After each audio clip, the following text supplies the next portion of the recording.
বিসমিল্লাহির রহমানির রহিম। আজকের আমাদের আলোচনার বিষয়বস্তু হলো the code of criminal procedure 1898 এর সেকশন 417, অর্থাৎ ফৌজদারি কার্যবিধি 417 ধারা। ফৌজদারি কার্যবিধি 417 ধারায় খালাসের বিরুদ্ধে আপিলের কথা বলা হয়েছে। এই যে খালাসের বিরুদ্ধে আপিল, এই সংক্রান্ত কোন কোন বিষয়গুলো আমরা মনে রাখলে পরীক্ষায় যে কোনো প্রশ্ন আসলে আমরা উত্তর দিতে পারব। প্রথমে মনে রাখতে হবে খালাসের বিরুদ্ধে আপিলটা করতে পারে কারা। খালাসের বিরুদ্ধে আপিল করতে পারেন সরকারের পক্ষে পাবলিক প্রসিকিউটর। আর যদি নালিশি মামলা হয়ে থাকে, নালিশি মামলা যদি খালাস দেওয়া হয়ে থাকে, তাহলে আপিল করবে নালিশকারী। যাও, এই 417(1) এবং 417(2), 417(1) নম্বর যে ধারাটা আছে সেই নম্বর ধারাতে আপনার মূলত খালাসের বিরুদ্ধে আপিলের কথা বলা হয়েছে এবং এই ক্ষেত্রে আপিলটা করবে পাবলিক প্রসিকিউটর। আর 417(2) যেটা, সেখানে নালিশি মামলার যদি খালাস দিয়ে থাকে, তাহলে সেখানে আপিল করবে নালিশকারী। ওকে, এরপরে আমাদের যে বিষয়টা আলোচনা করতে হবে যে খালাসের বিরুদ্ধে আমাদের আপিলটা কোথায় ফাইল করতে হবে। খালাসের বিরুদ্ধে আপিল করতে হবে হাইকোর্ট বিভাগে অথবা দায়রা জজের নিকট। এখন কোন ক্ষেত্রে কখন আমরা হাইকোর্টে যাব এবং কখন দায়রা জজের নিকট যাব, খেয়াল করুন।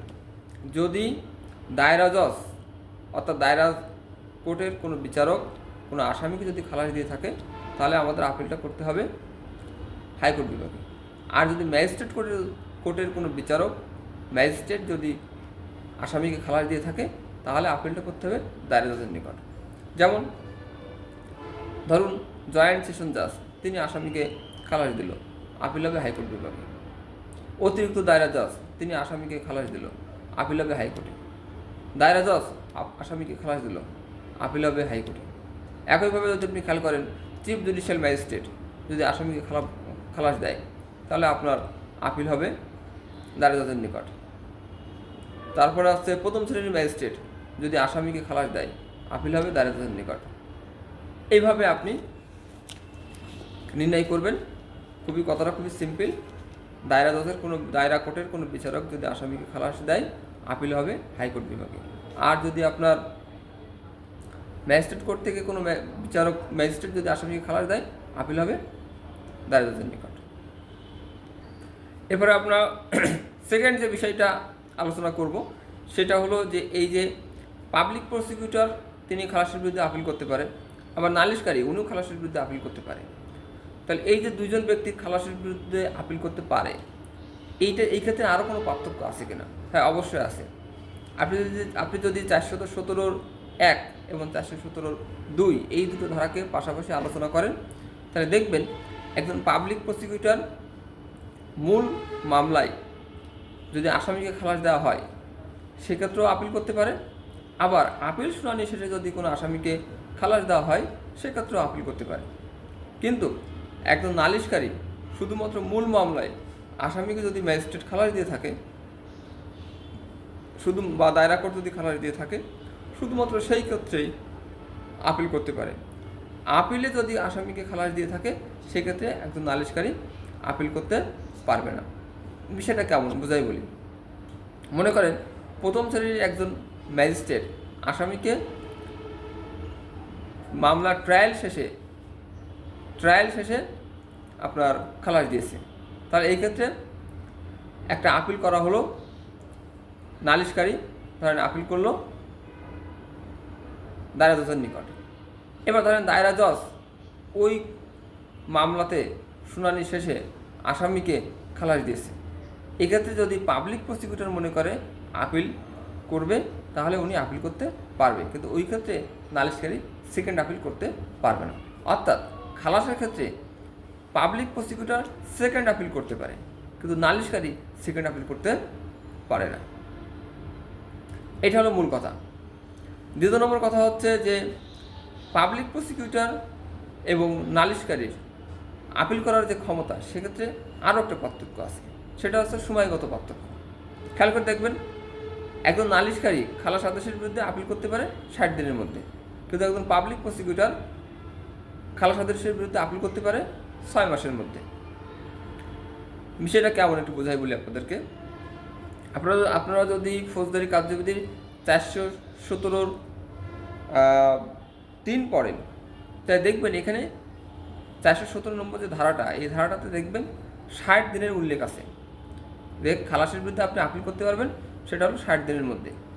এবং এখানে বলা আছে 417(3)-এ বলা আছে এই খালাসের বিরুদ্ধে আপিল করতে পারবে একমাত্র নালিশকারী, এবং সেটা হতে হবে 60 দিনের মধ্যে। তাহলে আমরা যদি 417(3) নম্বর ধারাটা অধ্যয়ন করি, তাহলে দেখব এখানে খালাসের বিরুদ্ধে আপিল করার যে সময়টা দেওয়া আছে সেটা শুধুমাত্র নালিশকারীর ক্ষেত্রে প্রযোজ্য, অর্থাৎ নালিশকারী খালাস আদেশের বিরুদ্ধে 30 দিনের মধ্যে আপিল করতে পারবে। কিন্তু প্রশ্ন হলো যে তাহলে একজন পাবলিক প্রসিকিউটর যিনি 417(1) নম্বর ধারায় খালাস আদেশের বিরুদ্ধে আপিল করতে পারে, সেক্ষেত্রে উনি কতদিনের মধ্যে আপিল করতে পারবে? উনার যে আপিল করার ক্ষমতাটা সেটা কিন্তু 417 নম্বর ধারাতে উল্লেখ করা নাই। তাহলে এটা কোথায় বলা আছে? এটা বলা আছে দ্য লিমিটেশন অ্যাক্ট 1908-এর তফসিলের আপনার 157 নম্বর অনুচ্ছেদে। সেখানে বলা আছে খালাস আদেশের বিরুদ্ধে একজন পাবলিক প্রসিকিউটর আপিল করতে পারবে 6 মাসের মধ্যে। সুতরাং যদি আমরা খেয়াল করি যে পাবলিক প্রসিকিউটরের আপিল করার ক্ষেত্রে যে মেয়াদটা সেটা হচ্ছে 6 মাস, আর নালিশকারী যদি আপিল করতে চায় সেটার মেয়াদ হচ্ছে 3 মাস।